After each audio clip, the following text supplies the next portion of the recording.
आज मैं प्रस्तुत हुआ हूँ यूजीसी नेट शिक्षा शास्त्र के 12 प्रश्न लेकर, जिसमें पहले 10 प्रश्न होंगे वस्तुनिष्ठ, जिसके आंसर जो हैं आपको थोड़े संक्षिप्त रूप में दिए जाएंगे, और जो 11वां प्रश्न होगा उसका आंसर विस्तृत रूप में दिया जाएगा। और अंतिम प्रश्न भी बहुत ही बढ़िया है, जिसे मैंने लास्ट में रखा है।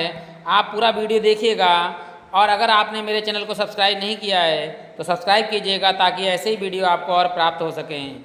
पहला प्रश्न है, गुणात्मक अनुसंधान अभिकल्प में आंतरिक विश्वसनीयता का अर्थ है।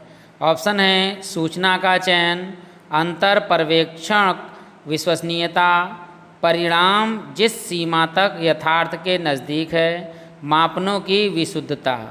तो हम जानते हैं गुणात्मक अनुसंधान अभिकल्प में आंतरिक विश्वसनीयता का अर्थ है अंतर पर्यवेक्षक विश्वसनीयता, यानी ऑप्शन नंबर बी इसका सही आंसर है। दूसरा प्रश्न है, निम्नलिखित में से कौन सा कारक सकारात्मक सामाजिक परिवर्तन से संबद्ध है। ऑप्शन सांस्कृतिक जड़ता, परिणामों का भय, कट्टर दृष्टिकोण, उत्कृष्टता हेतु प्रयास। जो सकारात्मक बात होती है वो सकारात्मक बात में कट्टर दृष्टिकोण नहीं हो सकता, तो सी ऑप्शन नहीं होगा।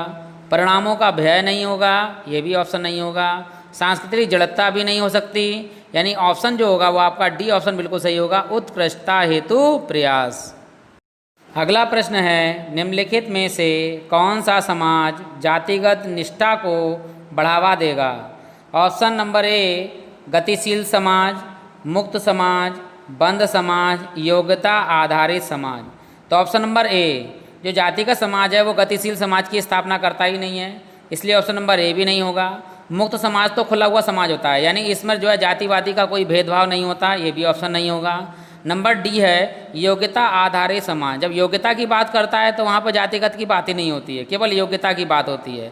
तो इसलिए ऑप्शन नंबर जो सी है बंद समाज, यही सही होगा, क्योंकि बंद समाज ऐसा समाज होता है जो परंपराओं पर आधारित होता है।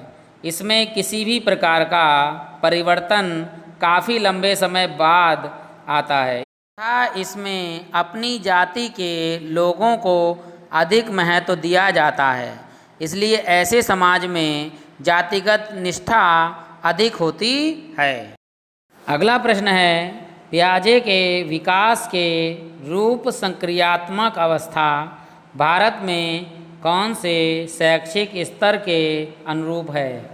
ऑप्शन है माध्यमिक एवं उच्च माध्यमिक स्तर, महाविद्यालय शिक्षा स्तर, पूर्व प्राथमिक स्तर और प्राथमिक स्तर। हम सभी लोग जानते हैं कि पियाजे की 4 अवस्थाएं हैं, जिसमें रूप संक्रियात्मक अवस्था जो है वो चौथी अवस्था है। और चौथी अवस्था में जो आयु क्या होती है 11 से 17 वर्ष, या कह सकते हैं 12 से 18 वर्ष। अब हमें ये देखना है कि 12 से 18 वर्ष में जो बालक होती है आयु उसमें, तो उसमें कौन शिक्षा ग्रहण करता है। उसमें शिक्षा ग्रहण करता है माध्यमिक एवं उच्च माध्यमिक स्तर, इसलिए ऑप्शन इसका जो सही होगा वो होगा ऑप्शन ए सही।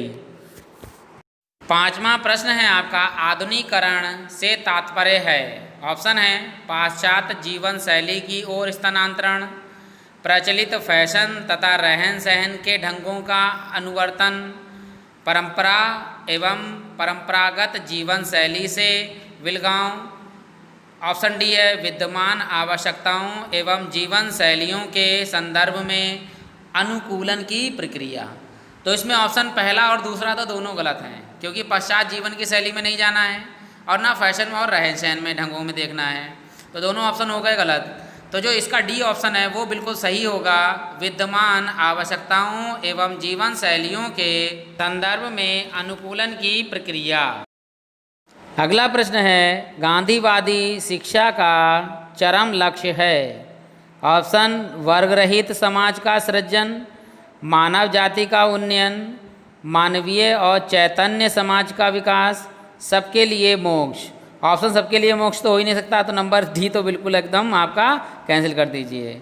नंबर पहला है आपका वर्ग रहित समाज का सृजन, होना चाहिए वर्ग रहित समाज का सृजन, लेकिन गांधीवादी शिक्षा के अनुसार ये नहीं था, ये भी काट दीजिए। तो अब ऑप्शन बताते हैं, गांधीवादी शिक्षा का चरम लक्ष्य मानव जाति का उन्नयन है, गांधी जी का मूल मंत्र था शोषण विहीन समाज की स्थापना, अर्थात जिसमें बिना मानव जाति का उन्नयन नहीं हो सकता।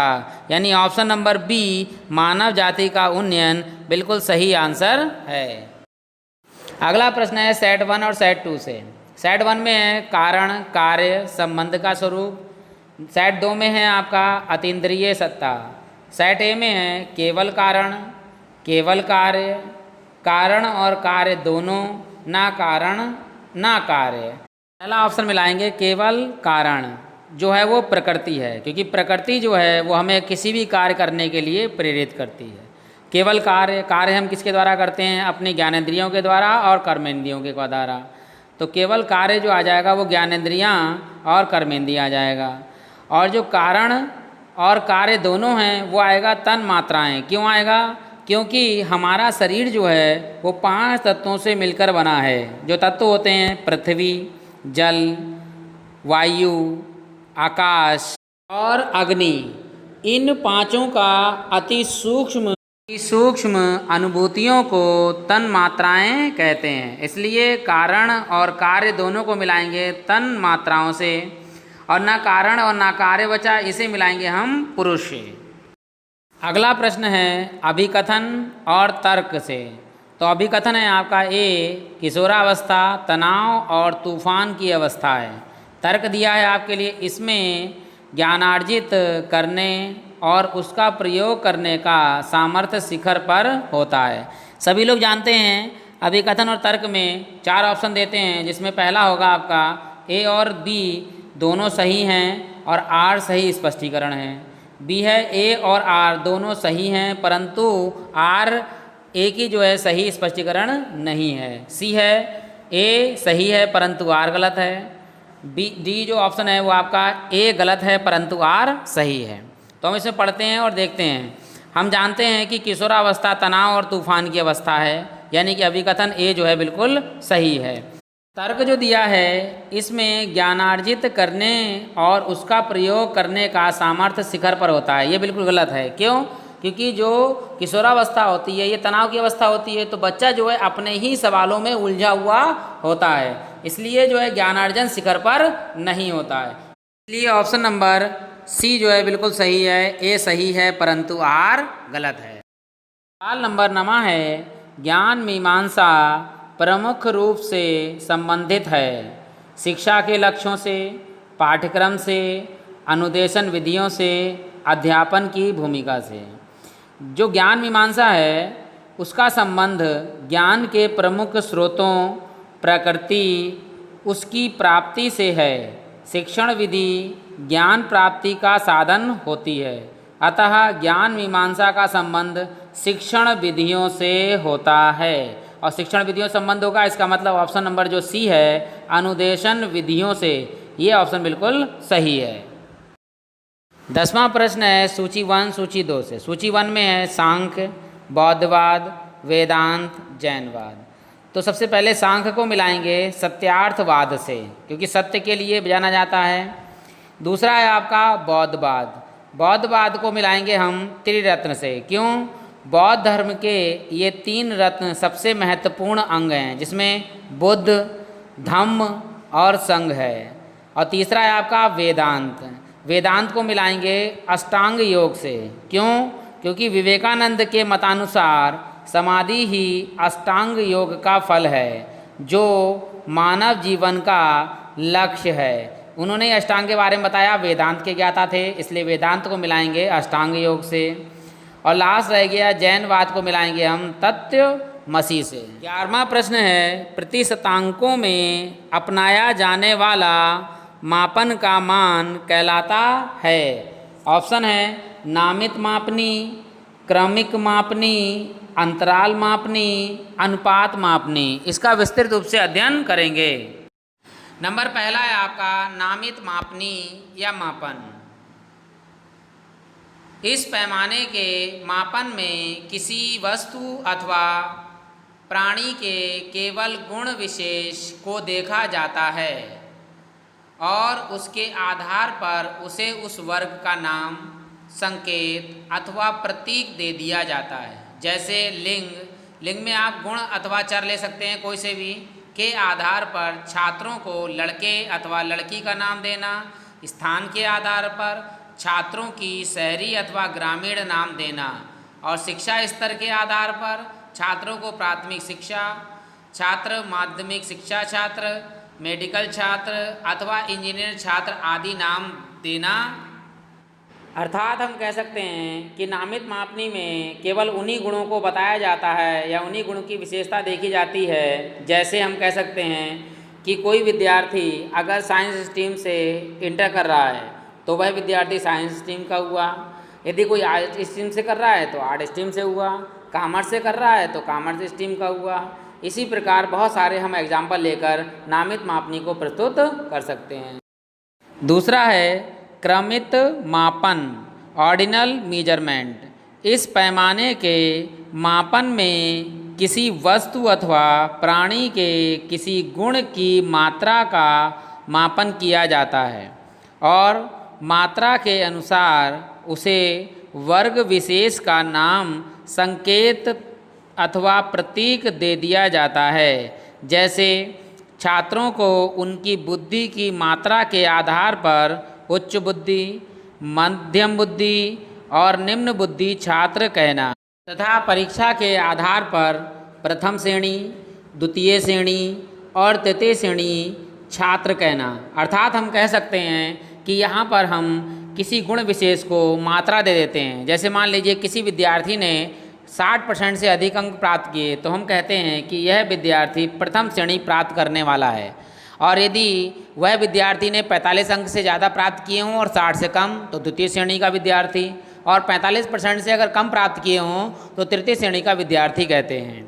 यानी कि हम क्रमित मापन में किसी विद्यार्थी के गुण की मात्रा का मापन करते हैं, यानी उसकी मात्रा एक दे देते हैं कि वह उच्च श्रेणी का है, मध्यम श्रेणी का है या निम्न श्रेणी का है, तो हम ऐसे मापन को क्रमित मापन कहते हैं। नंबर 3 है अंतराल मापन यानी इंटरवल मेजरमेंट। इस पैमाने के मापन में किसी वस्तु अथवा प्राणी के किसी गुण का मापन इकाई संख्याओं में किया जाता है। ऐसी इकाई संख्याओं में जिनमें किन्हीं भी दो लगातार इकाई संख्याओं में समान अंतर होता है। जैसे छात्रों को उनकी किसी विषय की परीक्षा में 40, 42, 44, 46 आदि अंक प्राप्त करना। अर्थात हम कह सकते हैं कि अंतराल मापनी में किन्हीं दो का अंतर ले लेते हैं। मान लीजिए किसी ने 40 अंक प्राप्त किए हैं और किसी ने 42 अंक प्राप्त किए हैं, तो पहले वाले विद्यार्थी ने 40 अंक प्राप्त किया यानी कि उसका अंतराल जो है वो 2 कम है, और दूसरे वाले विद्यार्थी ने कितने प्राप्त किए हैं 42, यानी उसका 2 अंक ज़्यादा हैं, यानी दोनों में अंतर जो है वो समान है। इसी प्रकार हम और कोई ले सकते हैं। 65 और ले लिया हमने, एक ले लिया 75, तो 65 और 75 में कितना समान अंतर है, वो है 10 समान अंतर। तो इसमें जो है अंतराल कितना आ रहा है, 10 का अंतराल आ रहा है। इसी प्रकार से अगला आ जाए कोई 85, 95, तो इनमें भी क्या है आपका 10 अंतराल है, यानी कि एक अगर उतना ही कम होगा तो दूसरा उतना ही ज़्यादा होगा। तो इस प्रकार के मापन को अंतराल मापन इंटरवल मेजरमेंट कहते। अंतराल मापन में गुण विहीनता यानी अब्सेंस ऑफ ट्रेट को व्यक्त करने वाला शून्य जैसा कोई बिंदु नहीं होता। उदाहरण के द्वारा समझते हैं। यदि किसी छात्र के किसी विषय में उपलब्धि परीक्षण में 0 अंक आता है तो इसका अर्थ यह नहीं होता है कि उस विषय में छात्र की उपलब्धि 0 है, अर्थात योग्यता 0 है। इस 0 का केवल यह अर्थ होता है कि छात्र यथा उपलब्धि परीक्षण के किसी भी प्रश्न को हल करने में सफल नहीं हुआ है, चूँकि उसके द्वारा उस विषय के अन्य प्रश्नों को हल करने की संभावना होती है या हो सकती है, इसलिए उस विषय में उसके ज्ञान को 0 नहीं कहा जा सकता। यानी अंतराल में मापन में हम कह सकते हैं कि किसी विद्यार्थी को यदि कितने भी अंक प्राप्त हुए हों तो इससे यह पता नहीं लगाया जा सकता कि केवल उसको इतना ही ज्ञान है। हो सकता है उसको ज़्यादा ज्ञान है, लेकिन उस प्रश्न पत्र में उसको इतने ही प्रश्न आते थे, वह प्रश्न आते थे जो इस प्रश्न पत्र में नहीं आए हैं। अर्थात इसमें हम 0 की कल्पना नहीं कर सकते। चौथा है आपका अनुपात मापन, रेशियो मेजरमेंट। इस पैमाने के मापन में अंतराल मापन के समस्त गुणों के साथ साथ वास्तविक शून्य यानी ट्रू जीरो की संकल्पना होती है। वास्तविक शून्य वह बिंदु होता है जिस पर यथागुण पूर्ण रूप से उपस्थित होता है।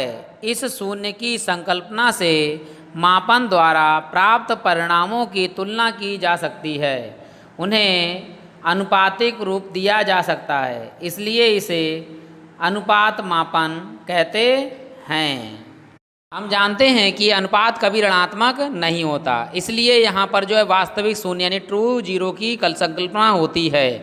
अर्थात हम कह सकते हैं कि जो अनुपात होता है वो सदैव पॉजिटिव नंबर में होता है, और यह जैसे कि किसी का भार, किसी की आयु, किसी के गुण धर्म की विशेषता या अनुपात को दर्शाता है। इसका उदाहरण है, यदि राम का भार 60 किग्रा और श्याम का भार 20 किग्रा हो तो यह कहा जा सकता है कि इनके भारों में 3:1 का अनुपात है। कैसे है? 60 ऊपर और 20 नीचे, 0 से 0 कैंसिल और 2 तियाँ 6, यानी कि 3/1, यानी कि 3:1 अनुपात है। इसीलिए हम कह सकते हैं कि यहाँ पर शून्य की कल्पना की जाती है। यहाँ देखिए प्रतिशतांकों की बात कर रहा है, तो प्रतिशत हमने किस में निकाला था? दूसरे में निकाला था, क्रमिक मापनी यानी कि मापन में। देखिए उसमें प्रथम श्रेणी द्वितीय श्रेणी की बात करी थी, और प्रथम श्रेणी द्वितीय श्रेणी या तृतीय श्रेणी कब निकलेगी? जब प्रतिशत की बात होगी, यानी 60% से ज़्यादा वाला फर्स्ट, और 60 से कम 45 से ज़्यादा सेकेंड, और 45 से कम वाला थर्ड परसेंट वाला विद्यार्थी कहलाएगा।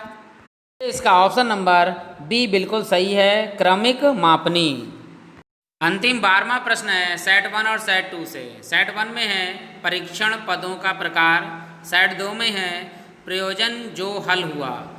तो ये है आपका बहुविकल्प पद। जो बहुविकल्प पद होते हैं उनमें क्या होता है? पहचानने की शक्ति होती है, इसलिए बहुविकल्प पद को मिलाएंगे तीसरे नंबर से, यानी पहचान की शक्ति। और बी है आपका पुनः व्यवस्था प्रकार। और पुनः व्यवस्था प्रकार में क्या होना चाहिए? हमें जो है व्यवस्थित करना है। व्यवस्थित करने का मतलब उसका अनुक्रम होना चाहिए, यानी इसे मिलाएंगे हम अनुक्रम की पहचान से। और सी है आपका मुक्त उत्तर प्रकार। जो मुक्त उत्तर प्रकार है उसमें आपको संपूर्ति की क्षमता होनी चाहिए, यानी कि पूरा ज्ञान आपको होना चाहिए अपने उत्तर को देने के लिए। इसे मिलाएंगे हम संपूर्ति की शक्ति से। और लास्ट बचा है सम्मेलन का प्रकार। सम्मेलन का प्रकार में क्या होता है? यानी हमें दो चीज़ों में संबंध ज्ञात होना चाहिए, तभी तो हम मिला पाएंगे उसके लिए। तो इसको मिलाएंगे हम संबंधों के आधार पर युग्म बनाने की क्षमता। इसी के साथ मैं आप सभी लोगों का धन्यवाद देता हूँ कि आप लोगों ने मुझे यहाँ तक पहुँचाने में अपना योगदान दिया।